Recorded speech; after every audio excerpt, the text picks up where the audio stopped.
What's up, you guys? Welcome to Kouch Chronicles. Where we talk about all things real life. I'm Kristen. I'm Kelsey, and this is episode 37. 37. We're doing something kind of fun today. So we're going to talk about attachment styles. Yeah. And we took a test on IDR Labs, and honestly, I thought when we took this, the options were going to be secure, anxious, and avoidant. Me too. Like, I didn't think there'd be much more beyond those three. Yeah, but it kind of went more specific. Yeah, Almost. it turns out there's just more options than that. Yeah. So, yeah. Anyways, we took the test. We're going to tell you our results. Yes. And we're going to tell you, like, definitions for each one. So, if Yeah. you want to take the test, go take it. Or if you, like, know what your attachment style is, see if this, like, makes sense for you. But, yeah, I'm really excited. Yeah. And then we're just going to talk about, like, how we think our attachment styles have changed over time and how it depends sometimes on the person. Yeah, We're 100%. gonna give some examples. So, buckle up. Buckle up. All right. Take us away. I'm going to go first? Sure. Okay. So, mine is kind of funny. Okay.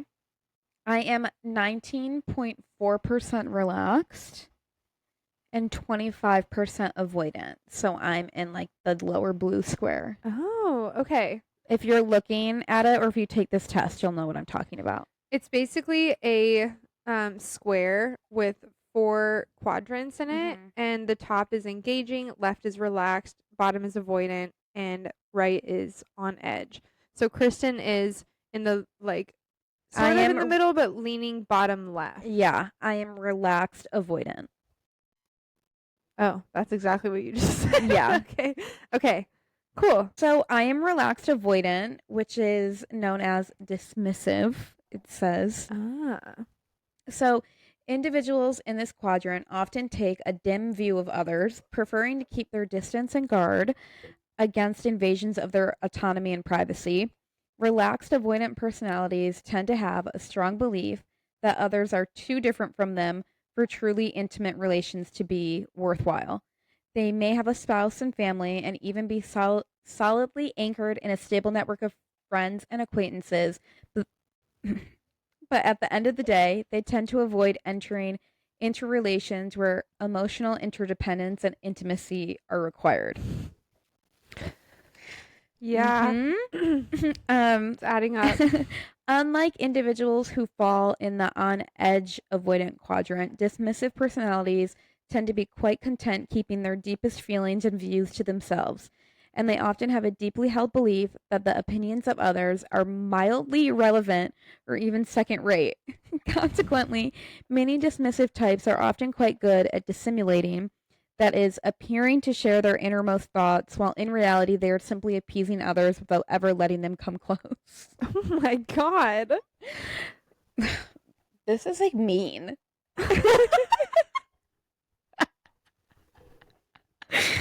Okay. I feel like mine's going to be bad too. Okay, last paragraph, I swear. Okay. Independent and proud of it, these individuals can typically achieve remarkable feats of social manipulation and self-restraint. But on the downside, why is that not the downside? What do you mean? Like that was a good thing? What do you mean? It's just, but on the downside, it says that was the upside. Yes. Good news. Manipulative. Good news, you can be manipulative. But on the bad side, thank God, they may have trouble kicking bad habits such as drinking or smoking, which they can enjoy in solitude and use to comfort themselves, independently of the company of others. They can frequently be unmotivated or lazy with regard to the duties that others expect of them, but on the other hand, they are often very original, since they are not hindered by concerns about having to conform to the expectations of the group. Finally, they also tend to be intelligent risk takers, since they are at heart relaxed and cool under fire. Okay, see, that part sounded good. So why did it say... You know what that told me? You know what that whole thing told me? What? Bitch, bitch, bitch, bitch, bitch. You're such a bitch. And you know what? I kind of like it. I didn't agree with all of it. The lazy part, I was like, no, I don't that's think like I'm the lazy. opposite of you. I do think that I procrastinate sometimes. Oh, yeah. And it could be seen as being lazy, but it's just unavoidable because of who I am as a person. Same. I work way better when it's last minute. Me I too. will get shit done so quick. I'll be so stressed up until I get it done, which is so annoying. But every single time that I finish, I'm like, fuck, I should have gave myself way more time. This would have been so much better. Even though it's still good. I'm like, I wonder how much better it could have been if I would have actually taken the time like I should have. Yeah, I get that. Every single time. And then I keep procrastinating. So it's so hard not welcome to. to my life. Okay. So that was the one that was mostly you, right? Yes. Okay, so now read us the other one. And what percentage were you again for these? There's another one. Didn't you have 2 percentages at the top? Yeah, relaxed avoidant. It was combined. Oh. It's combined event. Oh, I see. Okay. Well, I agreed with some of it and I didn't agree with some of it, but I think I agreed with most of it. Yeah. Yeah. Interesting. Okay. My attachment style is 5.6% on edge, 69.4% engaging. Oh. Okay. Okay. I think I agree. Let's see what this means. On edge, engaging. Ambivalent? Okay. What does that mean? Having mixed feelings or contradictory ideas about something or someone. Yeah. For sure. That actually feels so accurate. I'm like in a constant battle with my thoughts. Okay. On edge, engaging individuals tend to be very good at attracting the attention and admiration of others around them. Generally, they employ one of 2 strategies to do so. 1, the helpmate. Either these people become very hardworking and effective with regards to their real-life dealings and practical matters, that they will naturally draw the attention and esteem of others who could use their help. Which... Facts. Yeah. Or the playmate. More frequently, these individuals attract the attention of others by being extremely charming, colorful, or entertaining. Also facts. Many have also developed considerable psychological facility for getting under the skin of others. Ew. Not literally. I literally pictured you like crawling. Ew. And like wearing someone else's skin. You can cut that out. Okay. Now I have to keep it in. I was like, that's going to be a TikTok or something. Yeah. Both cases, on edge, engaging individuals adopt these strategies because they have a root feeling of ambivalence about others. They feel that others wouldn't notice them and give them their fair due without them being a good helpmate or playmate. Yeah, facts. But at the same time, they also detest others for making them put on this act just to get basic love and validation. Fact, dude. Yeah. In other words, ambivalent personalities tend to alternate between being sensitive to others and neglecting them, between seeking intense intimacy and driving artificial barriers to closeness in between themselves and others. Whoa. Fuck. Whoa. Some individuals of this type feel a deep-seated sense of injustice towards others for having been made to develop their helpmate/playmate persona instead of just being loved as they are. Because they carry with them this representation of others as being unfair, some on-edge engaging individuals may find it easy to excuse themselves from their obligations or for cheating and or fudging the truth. I would never cheat or fudge the truth on purpose. Sometimes I just be forgetting.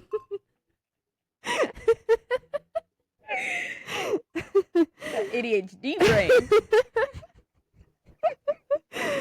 Okay. Oh God, it gets bad. It gets mean at the end. Dude, it was so mean. I feel sad. Okay.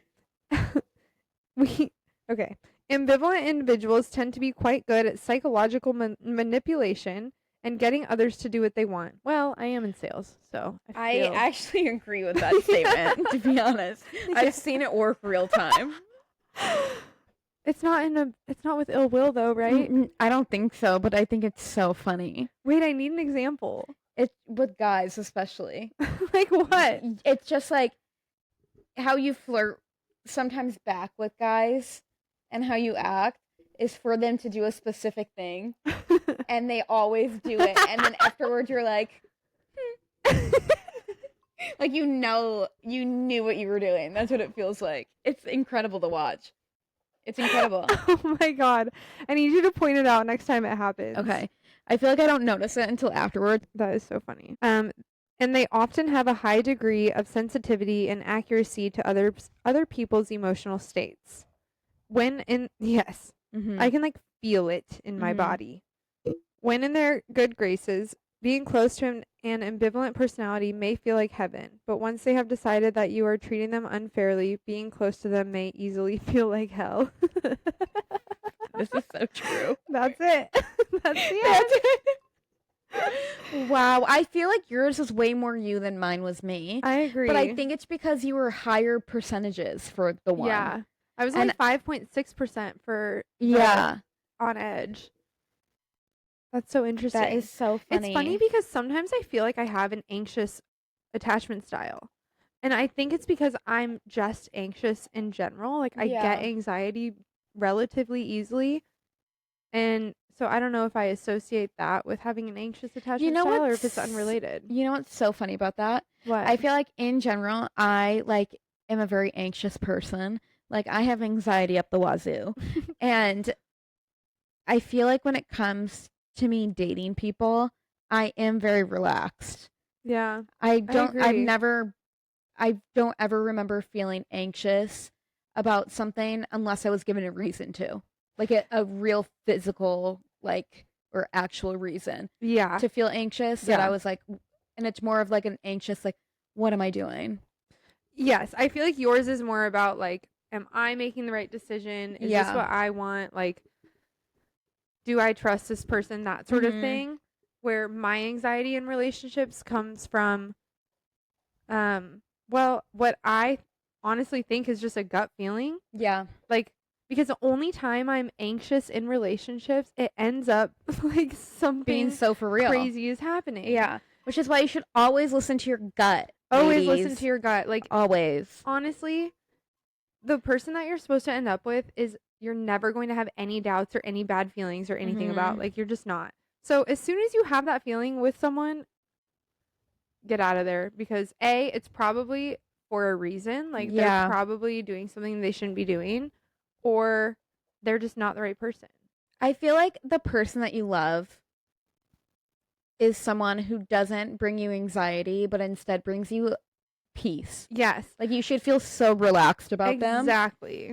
Exactly. And we talked about this in one episode where we talked about, I think it was a Valentine's Day episode, because we talked about what love is to you. And I remember we talked about how love is feeling like safe. Yeah. Like, it's just being safe around someone. Like having a steady, regular heartbeat. Yeah. like they bring calmness to you. Yeah. Yeah. So I always thought that I was anxious attachment style because of that, but I read a book called Attachment Style. I still need to read it. It's so good. And I took the quiz at the beginning. Actually, I kind of want to read it again. I have it if you want to read it. I want to read it. Okay. But when I took that one, it said I was secure attachment style. And I was like, why is that surprising to me? You know what? But I feel like your attachment style depends on who you're with. Exactly. Which leads us perfectly into that part of the episode. Because, I mean, it's like we said earlier, like, I feel like the anxious part of attachment styles usually comes from a gut feeling. Yeah.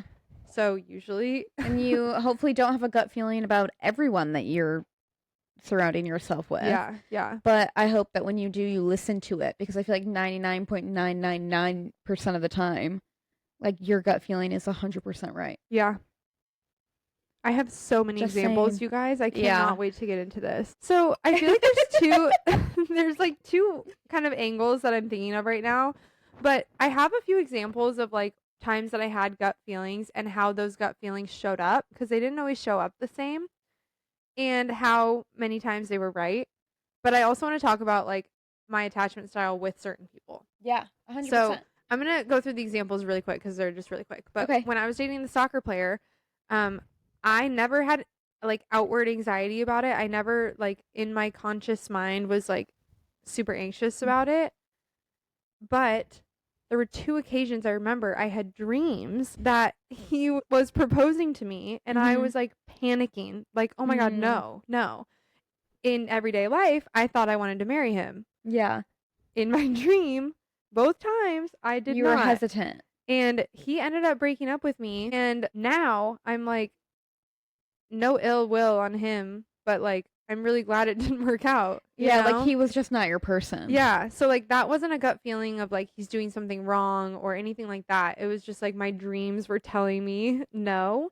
And then it didn't work out. So I just feel like dreams are like your subconscious most of the time. Yeah. Sometimes it's just like really fucked up, but other times it's definitely your subconscious. Yeah, I agree.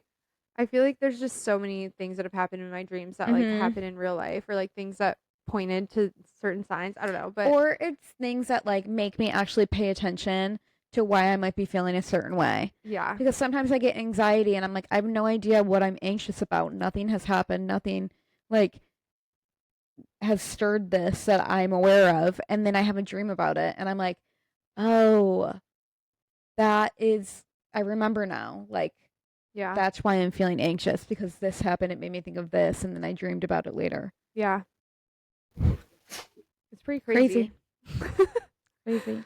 Another example is obviously the liar. The whole time that I dated him, I was anxious. And the first time Fuck that guy. the first time that I dated him, I remember after we had that like one fight, I was anxious from then on. And like then I find out like he was lying the whole time. Yeah. So I don't know. I feel like that has If you haven't heard the story about that guy, there's like 3 parts. There's like 3 episodes on him. They're literally called The Liar, like part 1, part 2, whatever. There's 2 parts. Go and listen because it's insane, actually. You know what though? I'm not even sure anymore if that's the most insane thing. I don't know anymore either. But it is though. But you know what? These things, honestly, the shit that happens, it gets to a point where it's just so funny to me. Because it's like, why? I'm like, how embarrassing that you guys like cannot get your shit together. Yeah. That's so embarrassing. That is really embarrassing. Like, at this age, please. Yeah. I'm like sad for like a couple days and I'm like, all right. Dodged it. Literally dodged. What's next?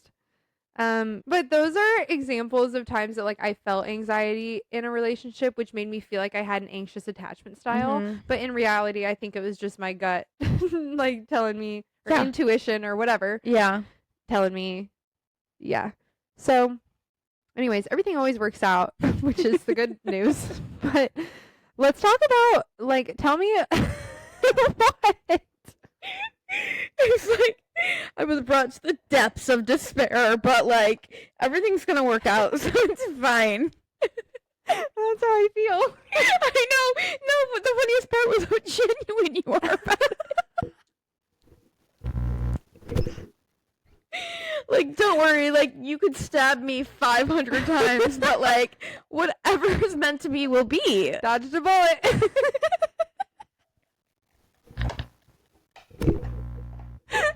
You guys, I'm an optimist, okay? And also, like, none of this is real, so whatever. Like, we're literally specks of dust on this planet. No, literally.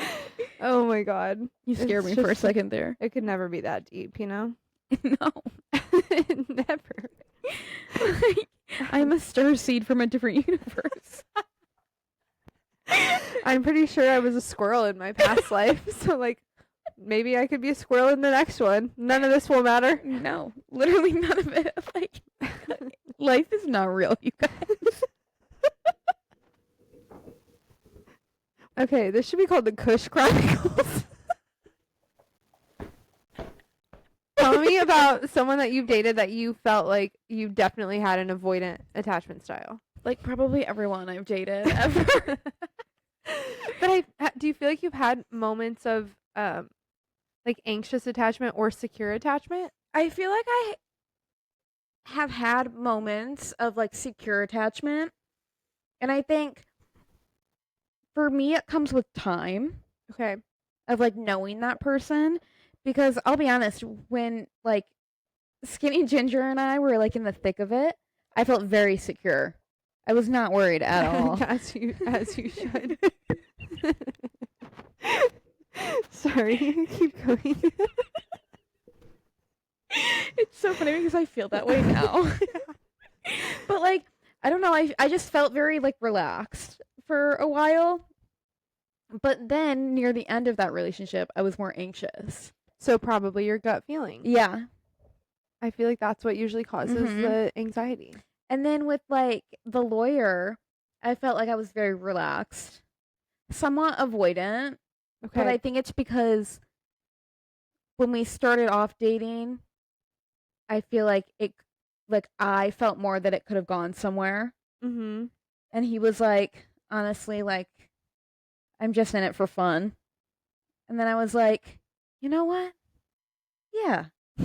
Me too. Yeah. I feel like I got upset one time in the beginning. And then after that, I was like, you know what? This is actually that's a great idea. Yeah. You know what I mean? Yeah. Like I started off kind of anxious and then I got more secure because I knew what the relationship was. Exactly. I was going to say, like, I think what makes women feel secure in relationships is communication. Yeah. Like communicating what you want in that relationship, what you're looking for. Yeah. What, like, all of that, as long as we know. Yeah. Like, and you're not lying, then we're chilling. Yeah. And obviously, sometimes you're not going to be aligned. If someone wants to hook up and someone wants a relationship, then, like, you probably don't want to put yourself in that situation. But a lot of times it ends up being like, oh, you know what? Actually, I could see that with you. Like, I'd love to, like, just do this for fun or, like, whatever. It was, like, my first, like, fully adult situationship of, like, hey, like, we're hooking up. Like, I like you. You're fun to hang out with. But if either of us meet someone else on the outside of this, like, we'll be all right. Yeah. Like, you know what I mean? Yeah. Yeah.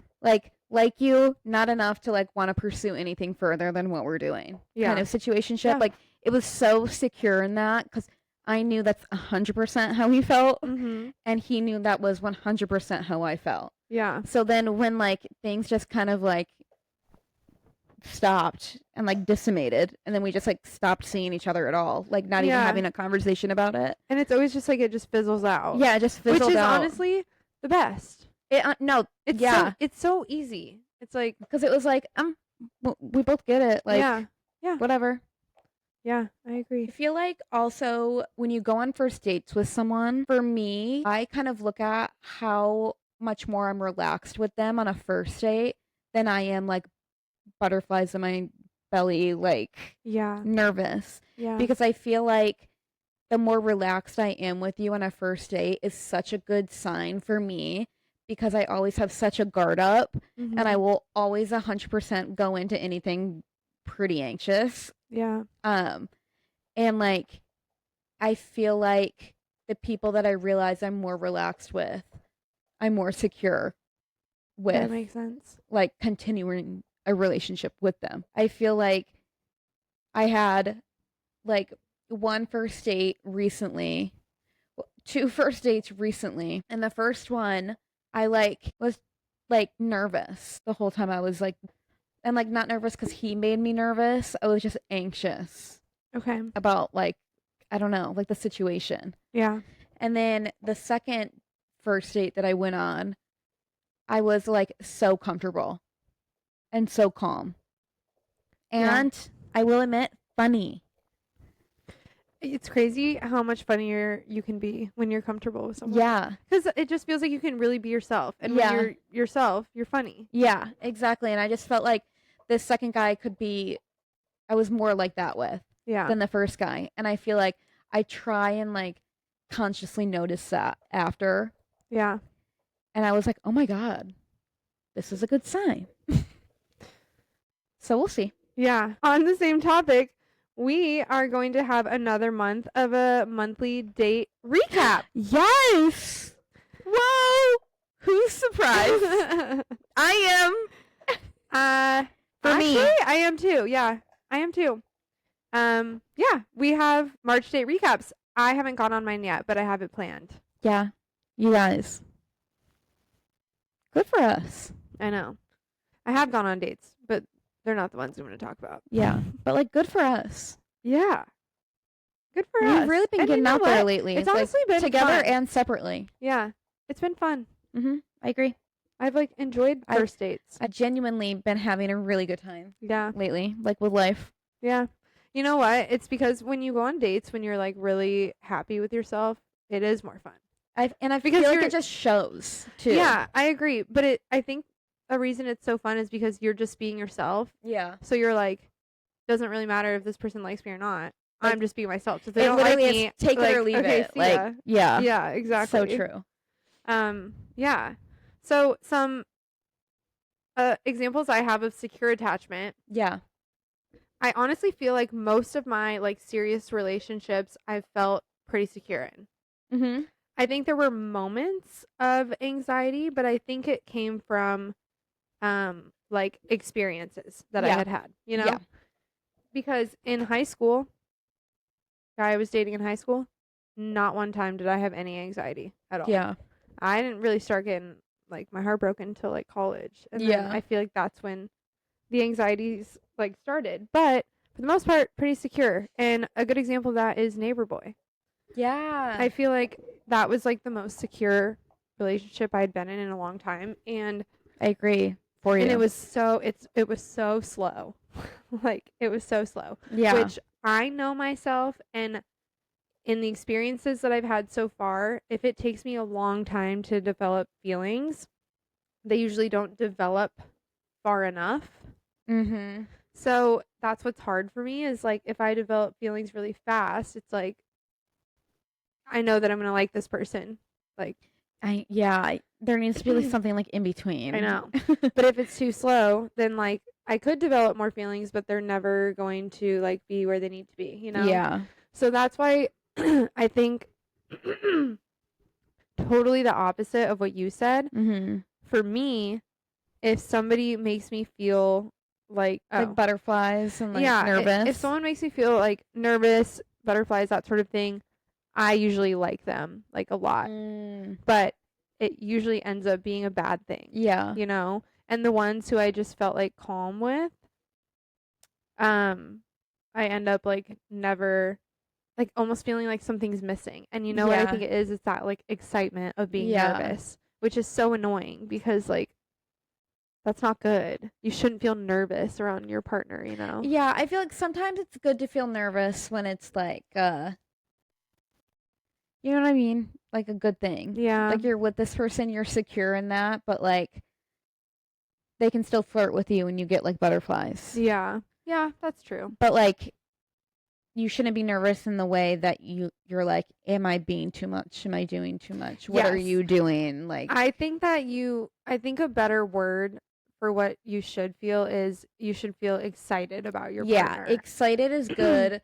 Nervous and anxious, bad. Because if you're nervous because you're nervous that you're gonna like embarrass yourself or do something wrong or whatever, then you're thinking more about how they feel about you than about how you feel about them. Yeah. And you need to put all of your focus on how you feel about them and not worry if they like you or not. Because honestly, if you don't like them, then what difference does it make? Who cares? Doesn't matter. Yeah.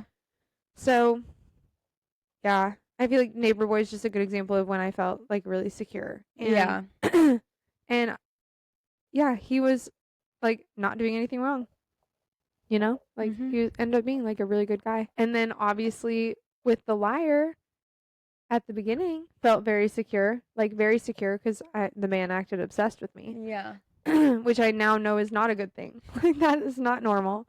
Felt very secure, and then it was like one thing happened and immediately I was constantly anxious. And on edge. And I had a very like anxious attachment style for the rest of that relationship and the whole next time we dated. Yeah. And it was miserable. Like it sucks. So yeah, I think everyone should take that quiz or like read the book. It's so interesting because it makes you think like obviously with like romantic relationships, but also with your like other types of relationships with people. Like your friends and like family members and stuff, like and how your kind of attachment style is with those people. Yeah. That's so true. Because it's also different. Yeah, it's different for everyone, romantic or not. Mm-hmm. It's funny because outside of romantic relationships, I 1000% feel like I have only secure relationships. Same. So I feel like that's probably why I'm mostly secure. Maybe like the on edge part comes just from the romantic relationship side. It's very interesting. That is very interesting.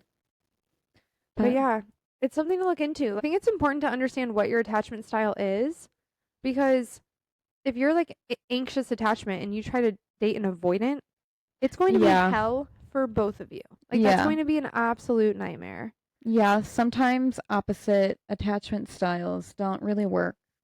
I feel like that well. Secure, like in every relationship, there has to at least be one secure. Yeah. Like otherwise it just feels like it's going to be toxic. Yeah. You know? Mm-hmm. I feel like maybe secure and avoidant would work out decently well. Because an avoidant person can draw back and a secure person isn't going to like. Yeah, they're going to be like, they're going to be like, I know this is just what they need to do. They'll like, they'll get over it. But yeah, if you have two avoidants, it's just not going to go anywhere. Yeah. If you have two anxious, you guys are going to be so attached at the hip that you're going to isolate yourselves. Yeah, and I feel like it takes a lot of work to like get yourself out of something that's so similar to you. You're going to become codependent, and then if something happens and it doesn't work out, it's going to be a really hard adjustment. Yeah. So it's really important to understand what your attachment style is and to date people and know what theirs is. Yeah. Like that is I never ask that ever when I'm dating people. Me either. I think probably because I have secure attachment style, so like it doesn't always matter, but I don't know. I think that's something that's important to know. Yeah. So you kind of know what to expect going in. Mm-hmm. Well, I guess that wraps up episode 37. Yeah. If you want to know your attachment style, go to the IDR Labs. They have tons of other ones. If you guys want to see examples of other ones that they do, go to our TikTok or Instagram reels. We took a bunch of these quizzes that they have. Yeah. And compared them with each other, and we are very different. Yeah. And while you're there, give us a follow. Please subscribe to our podcast on Spotify and YouTube. We're still trying to get to 50. Yeah. Our Instagram following has... Oh my gosh, you guys, we're famous. Our Instagram reel like took off, and we've gotten so many followers. I think we had like 70 followers before, and we have like 140 now. It's like honestly insane. Hasn't even been a week, I don't think. Yeah. So anyways, that's crazy. I've never gone viral before in my life. I don't know what to do. But yeah, go follow us on social media.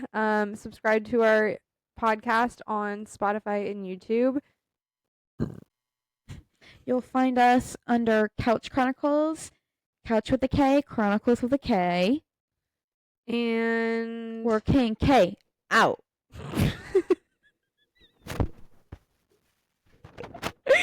I had to. And next week, we will be releasing our March date recaps. And our album. Anyways, we love you guys. Thanks for tuning in. We hope you enjoyed this episode. Let us know if there's anything you want us to cover. And we'll see you next week. Okay. Okay, bye.